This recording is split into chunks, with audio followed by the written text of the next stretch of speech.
Martedì 16 novembre, Santa Margherita di Scozia. È il 320° giorno dall'inizio dell'anno, ne mancano 45 al termine. Il sole sorge alle 7:11 e tramonta alle 16:40. La luna si leva alle 15:37 e tramonta alle 3:52.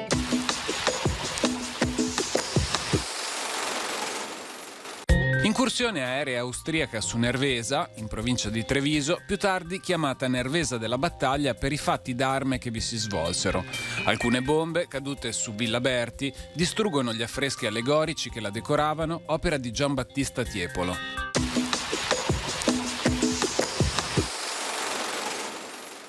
Le previsioni per domani.